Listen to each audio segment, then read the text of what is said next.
샬롬이 오고 샬롬이 가다라는 제목으로 함께 말씀을 나누겠습니다. 성경에 여러 많은 이야기가 나옵니다. 결국 삶이 메시지이고 삶이 이야기가 되죠. 그러니까 오늘 우리의 인생도 다 이야기입니다. 이야기 보따리를 풀어내면 참 길죠.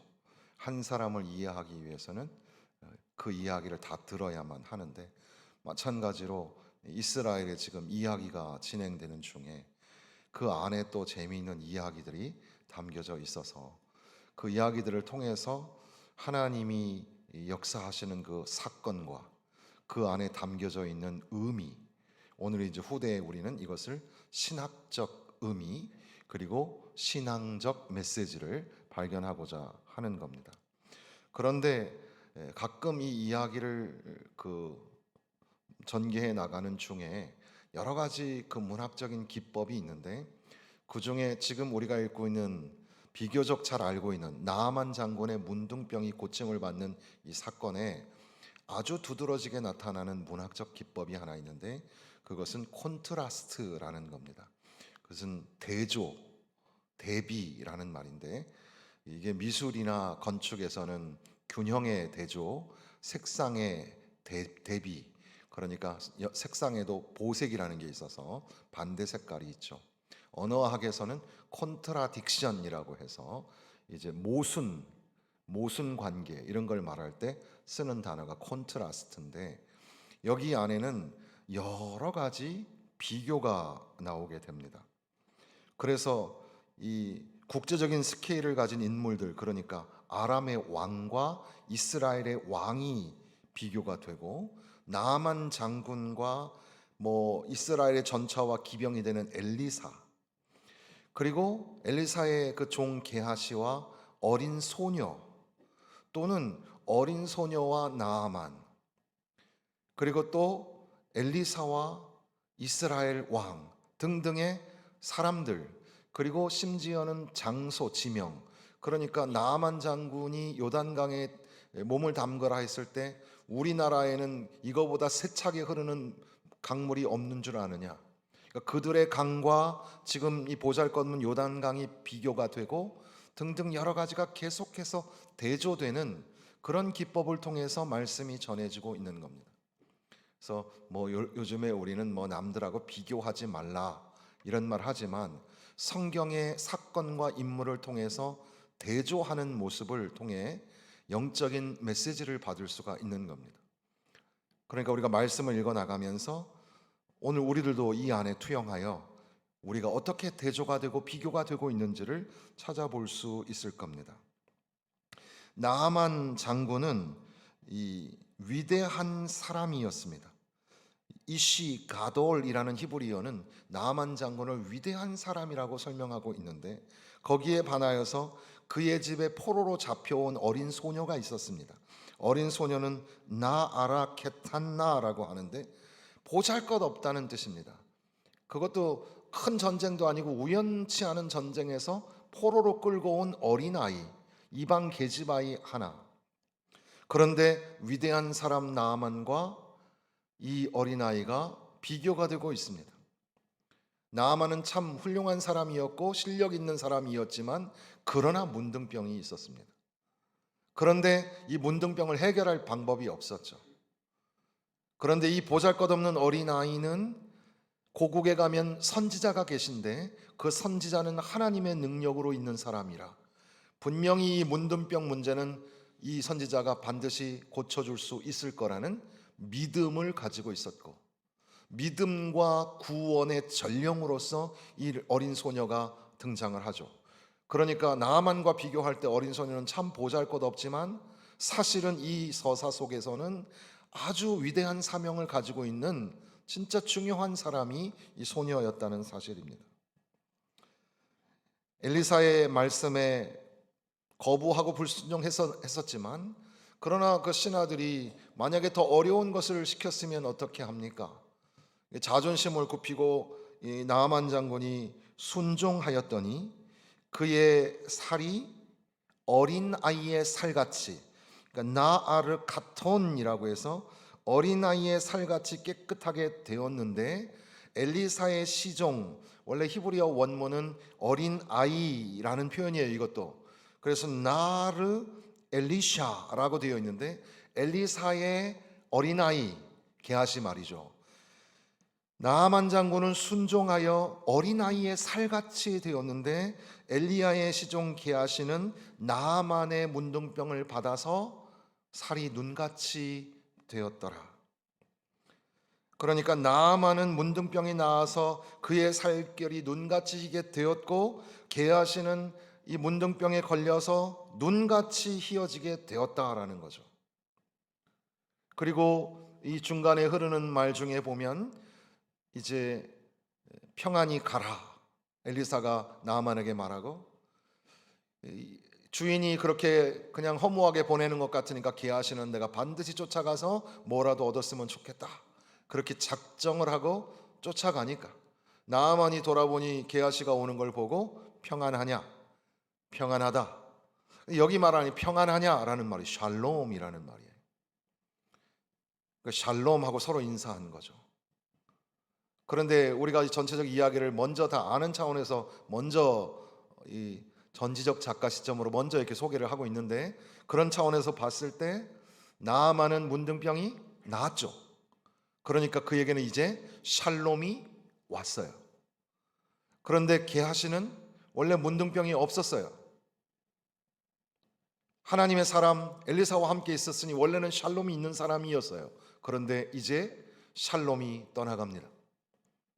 한 사람은 샬롬을 만나고 한 사람은 샬롬을 놓칩니다. 한 사람은 샬롬을 얻고 한 사람은 샬롬을 잃어버립니다. 샬롬이 오고 샬롬이 갑니다. 이것이 극단적으로 대조되어 있는 그런 내용이 쭉 기록이 되어 있는 거죠. 어린아이는 나아만에게 우리 주인이 사마리아에 계신 선지자 앞에 설 수 있다면 좋겠습니다. 선지자 앞에 서면은 좋겠습니다. 그렇게 말을 하는 겁니다. 선지자 앞에 선다는 것. 그러니까 나아만은 총사령관으로 누구 앞에 항상 있냐면 왕 앞에 서 있는 사람입니다. 왕 앞에 서 있는 사람을 향하여 이 어린 소녀는 아주 대담한 말을 하는 거죠. 우리 고국의 선지자 앞에 섰으면 좋겠습니다. 사실 이 어린아이는 나아만의 아내 앞에 수종드는 섬기는 사람이었습니다.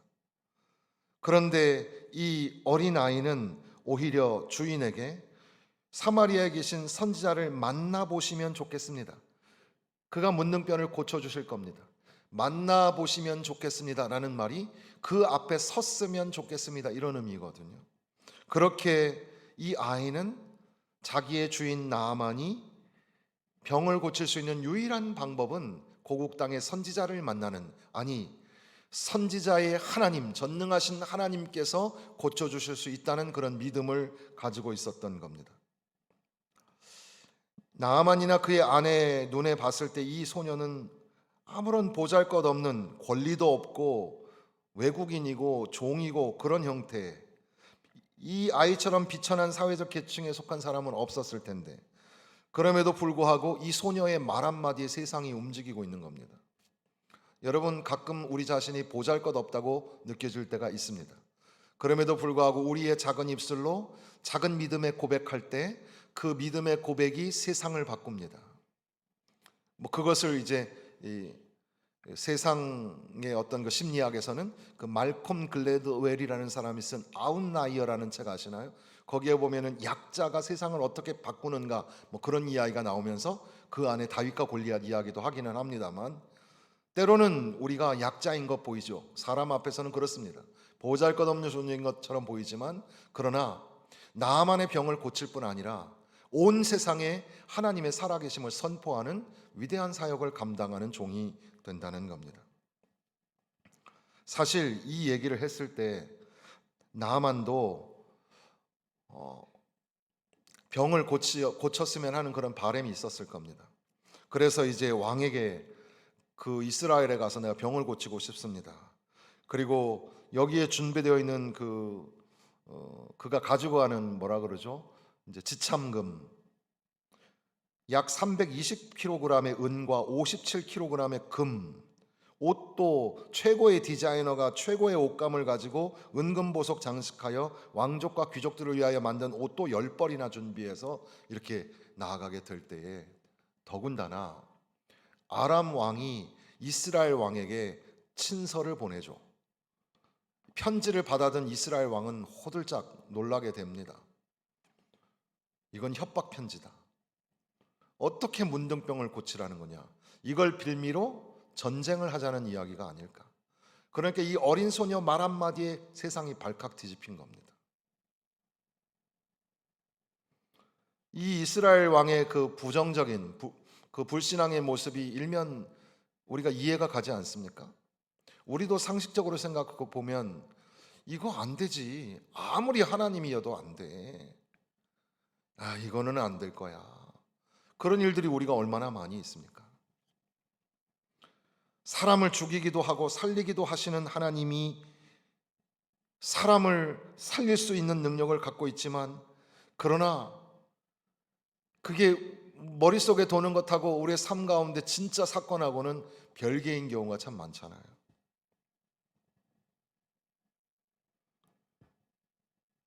생각해 보면 나아만 장군이나 이 아람 왕은 하나님 나라에서 멀리 떨어져 있는 사람입니다. 그런데 그 먼 이방 나라의 계집종 하나가 와가지고 우리 고국의 선지자, 그러니까 하나님께서는 고쳐주실 수 있습니다라는 말에 멀리서도 이 말씀을 듣고 찾아오는데, 이스라엘 왕, 어떤 사람이죠? 하나님 편에 가까이 있는 하나님 나라의 왕이죠. 그런데도 불구하고 이 사람에게는 믿음이 없었던 겁니다. 그동안 엘리사, 아니 엘리야를 통하여서 수많은 기적이 일어났고 하나님이 전쟁에 함께 하시는 것을 목도했음에도 불구하고, 간증과 체험이 그의 삶에 많이 있었음에도 불구하고 지금 이 일을 해낼 수 있으리라고 믿지 못하는 이스라엘의 왕의 모습이죠. 어린 소녀와 이스라엘 왕의 믿음이 대조가 되지 않습니까? 문둥병을 빨리 고치고 싶은 마음에 왔는데 의사와의 면담이 진행이 되지 않습니다. 선물 준비하느라고 수고도 했고 왕들의 편지도 준비하고 막 대단한 행렬을 가지고 승리의 깃발을 가지고 기병대를 호송해서 왔겠죠. 그런데 의사가 안 만나주는 겁니다. 선지자가 만나주질 않는 겁니다. 화도 나고 또 불평도 불만도 생겼을 겁니다. 그런데 설상가장 이 나아만은 겉들도 보지도 않습니다. 그의 종을 보내서 나아만에게 요단강에 가서 그 강물에 7번 몸을 씻으십시오. 그리하면 3살이 나서 깨끗하게 될 겁니다. 이거는 국제적인 이 외교에도 문제가 있는 거죠. 요즘엔 대통령이나 대사들이 외교적 관리를 잘 했네 못했네 등등의 별걸 다 따지잖아요. 지금 여기의 상황을 보면 외국에, 그것도 강력한 군사력을 가지고 있는 나라의 장관이 찾아왔는데, 그런데 그 일개 선지자가 맞아서 영접하고 아이고 어서 오시라고 환대하고 극진한 어떤 최고의 장비를 통해서, 우리나라는 국회의원이 병원 헬기를 탔네 안 탔네 이런 얘기를 하는데, 응급처치로 헬기가 오고 구급차가 오고 해가지고 이렇게 모셔가야 되지 않겠습니까? 왜 엘리사는 나아만을 푸대접할까? 아니면 군대 장관 만나는 게 두려웠던 걸까? 미워했던 걸까? 당시 이스라엘 백성들은 아람 나라 사람하고 적과의 관계니까 나아만이 고침받고 오래 살고 이런 걸 좋아하지는 않았을 겁니다. 그런데 그런 이유가 다가 아니라 엘리사에게는 더 큰 이유가 있었습니다. 그것은 고쳐주고 안 고쳐주고의 문제가 아니라 전능하신 하나님이 이스라엘의 하나님이시며 동시에 모든 세상 나라도 하나님의 다스림 속에 있다는 것을 보여줘야 하는 그런 사명이 선지자에게 있었던 겁니다.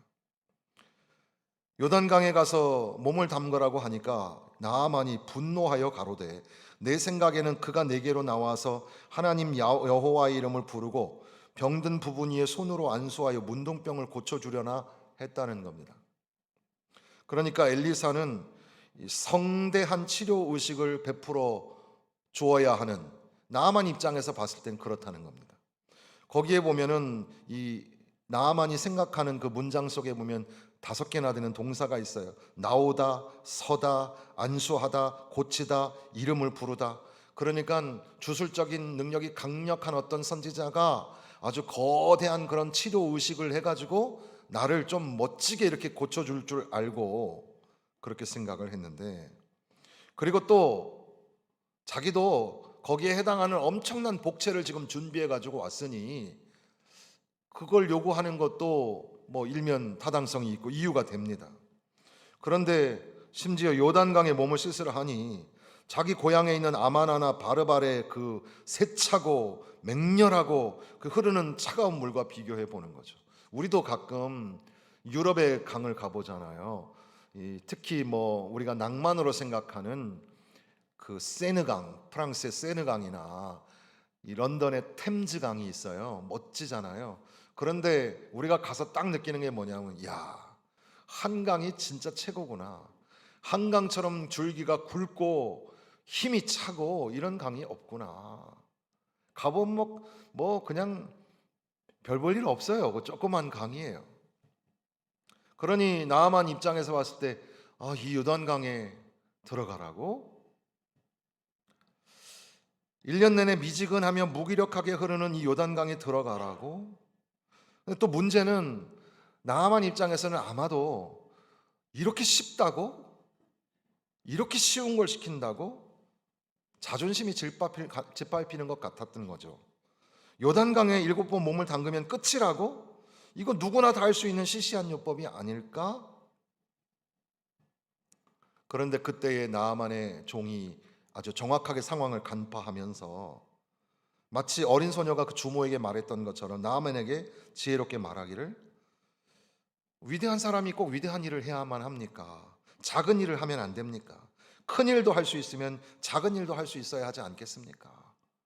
이거 쉬운 일이라고 해가지고 간과할 게 아니라, 만약의 경우에 요단강에 1000번 몸을 담그라고 하거나 집으로 가서 돈을 2배로 더 가지고 오시오라고 하면 그것도 지금 해야 될 판인데, 이렇게 쉽다면 한번 해볼 만하지 않겠습니까?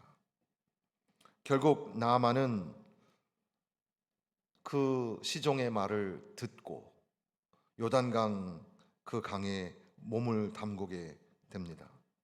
자존심을 꺾고 하나님이 이에 내려가서 하나님의 사람 말씀대로 요단강에 7번 몸을 담그니 그 살이 여전하여 어린아이의 살 같아서 깨끗하게 되었더라. 그런데 여기에도 히브리어에는 언어 유희가 있는데, 요단강이란 말이 발음이 야르단이에요. 야르단. 요즘에 축구 때문에 요르단 이 얘기가 많이 안 해요. 야르단이고, 내려가다, 요단강에 내려가다라고 하는 내려가다라는 말이 히브리어로 야라드예요. 야르단, 야라드 이런 말을 통해서 언어의 유희를 하는 거예요. 내려간다는 거예요. 내려가는 게 뭐죠? 겸손히 낮아지는 걸 의미합니다. 그가 몸을 낮게 된 것은 그 보잘것없는 그 쉬워 보이는 요단강에 내려가는 거였습니다. 요단강에 내려가 몸을 완전히 담궈요. 우리가 세례를 받는 것도 마찬가지인데, 요단강에 몸을 완전히 담그는 것은 죽음을 상징하죠. 나만의 자기 안에 있는 옛 자아는 죽는 겁니다. 그리고 다시 새롭게 태어나는 겁니다. 앞서 말씀드린 것처럼 어린아이, 이제 어린아이가 되어버립니다. 3살이 돋아나는 어린아이. 어린아이라는 말이 남성형은 나아르카톤이고, 아까 그 어린 계집아이는 나아라케탄나예요. 그러니까 어린아이의 언어 유희를 가지고 있어요. 나아만은 어린아이가 되었어요. 그 말은 뭡니까? 하나님의 말씀이 때로는 억지 같고 때로는 너무 쉬워 보여서 내 자존심 상하게 해도 하나님의 말씀 앞에 누구처럼? 어린아이처럼 순종하는 사람은 그 몸이 깨끗하여지고 새살이 돋고 병이 낫게 된다는 것을 우리에게 가르쳐 줍니다. 그리고 나서 어린아이의 살같이 낫더라라는 말, 회복되다라는 말이 히브리어로 슈브예요. 그런데 성경에는 슈브가 너무 많이 나오는데 이 슈브는 언제 쓰죠? 돌이키다라는 말이죠. 돌아오라라는 말이 슈브예요. 회개하고 돌아오는 게 슈브예요. 세 살이 낳는 것과 돌아오는 것에 언어 유희가 담겨져 있어요. 그러니까 이제는 나아만은 신체적으로뿐 아니라 영적으로 하나님께 돌아오게 된다는 겁니다. 하나님 말씀에 의지하여 순종하고 그 다음에 이제 하나님께로 돌아오게 되는 겁니다. 나아만이 처음에 요단강에 몸을 담그라고 할 때에 매우 불쾌하고 불편한 마음을 가졌었습니다. 그리고 그는 개선장군, 강력한 군사력을 가지고 있는 나라의 군대 장관으로서 지금 이스라엘에 방문했어요. 기세가 등등했어요. 그런데 이제 요단강에 몸을 담그고 병이 나은 후에는 그의 모습이 바뀌게 되었어요. 나아만이 모든 종들과 함께 하나님의 사람에게로 돌아와서 그 앞에 서서 내가 이제 이스라엘 외에는 온 천하에 신이 없는 줄을 고백합니다. 15절 말씀이에요. 나아만은 왕 앞에 서 있던 사람입니다. 왕 말고는 자기가 제일 높은 사람이었어요. 항상 자기 중심, 뭐든지 자기 중심이었어요. 그런데 이제는 엘리사 앞에 섰습니다. 엘리사 앞에 서서 하나님 외에는, 이스라엘 외에는 하나님이 없는 줄, 하나님이 온 세계를 다스리시는 진정한 신이신 것을 고백한다고 말하는 겁니다. 가끔 그 목회자이기 때문에 또 이렇게 그런 어떤 관리들, 또 이런 사람들을 만날 때도 있어요. 높은 장성급의 군인들을 만난다든가, 그 군대 다닐 때는 그런 대령, 또 별 준장, 소장, 이렇게 별둘 이런 분들은 가까이서 볼 기회가 별로 없어요. 그런데 이 목회자가 돼서 그런 분들을 만나거나, 여기 이제 단체장들, 경찰서장을 또는 구청장을 가끔 볼 때가 있어요. 이렇게 식사를 하거나. 그런데 그 사람들은 오늘날은 왕이 없지만 높은 자리에 있는 권좌에 있는 사람들이잖아요. 그럼에도 불구하고 하나님이 참된 하나님이시라고 하나님 믿는 사람들에게 이렇게 와서 그 앞에 서는 걸 보면 지금 이 나아만 장군의 모습을 생각하게 됩니다. 그가 처음에는 오히려 선지자가 내 앞에 와서 무릎을 꿇어야 된다고 생각했는데, 이제는 그가 새롭게 된 이후에, 육신이 고침을 받고 난 이후에는 하나님의 종 앞에 서서 이스라엘에만 참신이 있다고, 하나님만이 참된 신이라고 그렇게 고백을 하게 되는 거죠. 더군다나 엘리사에게 자기 자신을 당신의 종이라고 표현합니다. 이건 놀라운 표현이죠. 나아만 장군이 일개 적국의 나라의 선지자에게 나는 당신의 종입니다. 그리고 예물을 받으십시오. 예물을 받으라고 그렇게 하는 겁니다. 그런데 한사코 엘리사는 그 예물을 받지 않고 끝으로 이제 감사의 마음을 전하게 되죠. 이제는 벌써 이제 믿음이 깊어지면 감사로 나아갑니다. 엘리사에게 부탁하기를, 처음에는 그 요단강 물을 경멸했었는데 이 요단강에 있는 흙이라도, 이 땅의 흙이라도 집으로 가져갔으면 좋겠습니다. 노새 2마리의 이 흙을 실어서 당신의 종에게 주십시오. 나에게 주십시오. 이렇게 고백을 하고, 이스라엘 외에는 하나님이 없다고 말하면서 이제 다른 신에게는 제사하지 않겠습니다. 그러나 왕이 나를 필요로 하기 때문에, 아람에는 이 림몬이라는 우상이 있으니까 림몬 앞에 몸을 굽힐 때도 있을 겁니다. 그럼에도 불구하고 내 신앙은 변치 않습니다. 이런 고백을 하게 되는 거죠. 감사와 비장한 삶의 각오를 가지고 헤어지게 되는 겁니다. 사회적인 역학 속에서 신앙인으로 산다는 게 참 쉽지 않죠. 기독교인으로 세상에서 살아가는 게 쉽지 않습니다. 그럼에도 불구하고 내 안에 계신 주님을 빼앗기지 않고 주님을 향한 믿음, 그 믿음이 식어지지 않는 뜨거운 열정과 뜨거운 믿음을 가지고 살아가셔야 합니다. 그런데 이 이야기는 이렇게 해서 아름답게 맺어지는 것 같았는데, 그런데 이 평안히 가라 인사하고 끝났는데 불구하고 이야기는 계속 진행이 됩니다. 그래서 오늘 우리는 20절부터 이야기를 말씀을 읽게 된 겁니다. 엘리사는 옆에서, 이 게하시는 옆에서 엘리사가 나아만을 고쳐주는 장면을 다 지켜보았습니다. 요단강에 가서 7번 씻으라라는 말을 전한 게 아마도 문맥적으로 보면 게하시가 아니겠습니까? 치료 과정을 전부 보았고 엘리사가 나아만의 그 선물도 거절하는 것도 다 보았습니다. 게하시는 나아만의 그 가지고 있었던 어린 소녀 아이와 대조가 되는데, 나아만의 어린 요정은 그 주인의 병이 낫도록 하기 위하여 여주인에게 간절히 말하지만, 게하시는 자기 스스로 자기 주인을 속이면서 더 간절히 말하기를, 내가 저 사람한테 뭔가 뺏어 와야 되겠다, 이렇게 하는 겁니다. 앞서 말씀드린 것처럼 여기서도 둘 다 아이라는 표현이 나옵니다.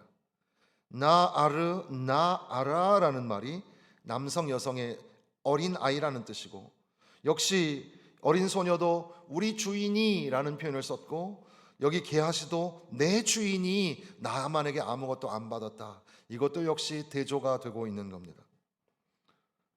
어린 소녀는 나아만 장군에게 치료의 길을 열어주었는데, 게하시는 선지자의 뜻을 좌절하고 나아만의 길을 막아 섰던 겁니다. 나아만은 그의 주인이 그의 손을 의지한다고 말했는데, 게하시는 그의 손에서 무언가를 받으려고 하고 있는 겁니다. 계속해서 그 대조가 되고 있는 그런 장면이죠. 게하시는 나아만의 수레를 멈춥니다. 그러면서 별일 없습니까? 라고 물어봅니다. 이 말은 이 수넴 여인의 이야기에서도 똑같은 그런 그 문장 구조가 나오는데, 영어로 말하면 Are you alright? 이런 말이에요. 그걸 갖다가 우리 옛글에는 평안하냐, 평안하십니까? 이런 말입니다. 평안합니다. It's alright, I'm okay, 이런 말이죠. 수넴 여인의 그 문장에서는 옛날 성경에는 만사형통이니다라는 말이 있었어요. 만사형통은 영어로 everything is alright, 이런 말이죠. 근데 이 말을 히브리식으로 바꾸면 샬롬, 이런 말이에요. 샬롬, 하나님의 평강이 당신에게 있습니까? 예, 나는 하나님의 평강이 있습니다, 이렇게 인사하는 거죠. 하나님의 평강이, 평화, 평화, 하나님의 평강이 당신의 삶에 넘쳐나기를, 평화, 하나님의 평강이 여러분의 삶에도 넘쳐나기를 주님의 이름으로 축원합니다. 옆에 있는 분들에게 인사하십시다. 하나님의 평강이 당신에게 임하기를 바랍니다.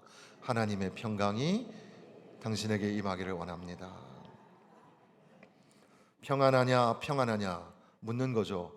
근데 우리는 이 이야기의 전말을 다 알고 지금 이 설교의 마지막 부분을 하고 있는데, 서로 이렇게 인사하는 이 평화의 인사 속에 숨겨진 긴장 관계가 느껴지십니까? 이제 드디어 게하시는 나아만에게서 요구하여 옷을 얻게 되고 돈을 얻게 됩니다. 나아만은 강권하였다. 그러니까 억지로 더 넣어 주었습니다. 두 사람이 겨우 지고 갈 정도. 게하시는 언덕에 올라가서, 게하시는 자기 주인도 속이고 자기 동료도 속이고, 그렇게 언덕에 올라간 후에 나아만의 종들로부터 받아서 자신의 집에다가 그걸 감추고, 여기에 이제 내러티브의 해설자, 나레이터는 게하시에 대한 행동에 대하여 아무 평가도 내리지 않고 그 다음 장면으로 넘어가는데 엘리사 앞에 섭니다. 하나님 종 앞에 서는 거죠. 그때에 나아만이 아람 왕 앞에 섰었고 엘리사 앞에 섰었고 엘리사가 하나님 앞에 섰었고 이제 게하시도 그 주인 앞에 서는, 우리는 항상 하나님 앞에 선다는 것을 잊지 말아야 합니다. 어디에 갔다 오는가? 아무 데도 갔다 오지 않았습니다. 거짓말에 거짓말을 더합니다. 거짓말은 놀라운 능력이 있습니다. 거짓말은 거짓말을 감추고자 하면 더 큰 거짓말이 생깁니다. 엘리사는 게하시가 선물을 취했음을 이미 알고 있었습니다. 어린 소녀는 엘리사가 참 선지자임을 알았어요. 그런데 게하시는 곁에 엘리사와 함께 있었음에도 불구하고 엘리사가 참 선지자인 것을 깜빡한 거예요. 엘리사는 그의 범죄를 이미 느끼고 있었음에도 불구하고 게하시는 엘리사가 모를 거라고 그 앞에 거짓말을 하는 겁니다. 나아만이 수레에서 내려 너를 맞을 때에 내 심령이 감각되었도다. 엘리사는 이미 느끼고 있었던 겁니다. 지금은 그런 선물을 받을 때가 아니라, 지금은 돈을 받고 호강할 역사적 시점이 아니라는 겁니다. 지금 아합의 집은 하나님의 심판 아래에 있습니다. 나라가 지금 절대절명의 위기의 상황 속에 있습니다. 그런데 그런 뇌물이나 받고 있어서는 안 된다는 겁니다.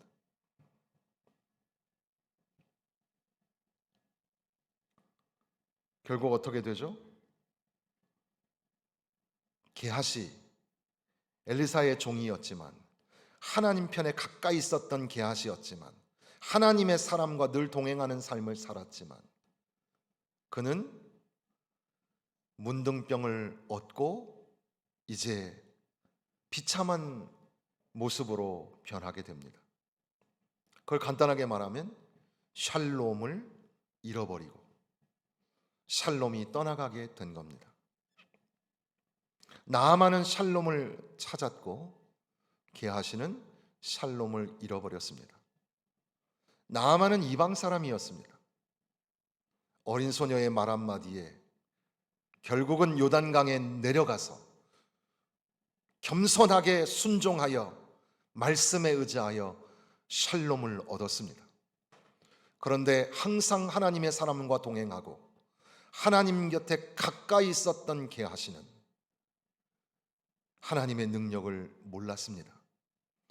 그리고 거짓말을 하고 엘리사의 뜻을 불순종하면서 상황을 위기로 만들었을 뿐 아니라 결국에는 자기의 몸에 문둥병을 얻는, 샬롬을 빼앗기는, 샬롬이 떠나가게 되는 그런 불행한 사람이 되었다는 겁니다. 이 본문의 긴 이야기를 짧게 말씀을 드렸습니다. 아마도 이 이야기의 가장 중요한 주제는 이스라엘의 하나님이 참 하나님이라는 것이며, 또한 하나님은 온 세상에 모든 열방의 하나님이시라는 것을 선포하는 데 있을 겁니다. 오늘 우리들도 그 점에 있어서는 함께 동의하고 인정하죠. 여러분, 우리 교회를 다스리고 이끄시는 분도 하나님이시며 모든 세상 나라와 열방을 다스리시는 분도 하나님이신 것을 믿으십니까? 바로 그렇게 믿습니다. 그런데 지금 이 사건은 여기에 나와 있는 수많은 대조 속에서 나의 얼굴을 찾아보게 되는 겁니다. 여러분은 어디에 있습니까? 여러분은 납득이 안 가는 그런 말씀에 불쾌함을 느꼈지만, 그러나 그 말에 순종하여 낮아지고 내려가서 어린아이 같이 되고 3살이 돋아나 몸이 새롭게 되는 것처럼 영적으로도 되살아나는, 그래서 샬롬을 소유하는 사람입니까?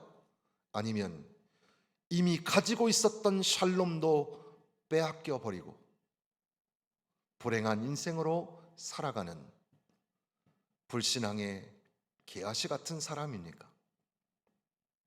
이것이 또한 오늘 우리에게 주시는 도전의 말씀인 겁니다. 사랑하는 성도 여러분, 저는 이 말씀을 묵상하면서 우리 성도들의 삶에 하나님의 평강이 넘쳐나기를, 주님이 주시는 평화가 충만하게 되기를 사모하는 마음으로 이 말씀을 묵상하게 되었습니다. 근심 걱정이 물러가고 여러분의 삶에 평화가 찾아오기를 주님의 이름으로 축원합니다. 우리 아버지 어머니 마음속에 근심이 사라지고 걱정이 사라지고 평화가 찾아오고, 우리 자녀들의 가정에, 이 부모님에게는 자녀들에게 잘해줄 거 없어요. 당신들 건강하시면 돼요. 여러분 건강하십시오. 건강하는 게 자녀들한테 도와주는 거예요. 목숨 걸고 건강하십시다. 여러분 자녀된 우리들, 젊은 우리 집사님들, 부모님의 소원이 뭡니까?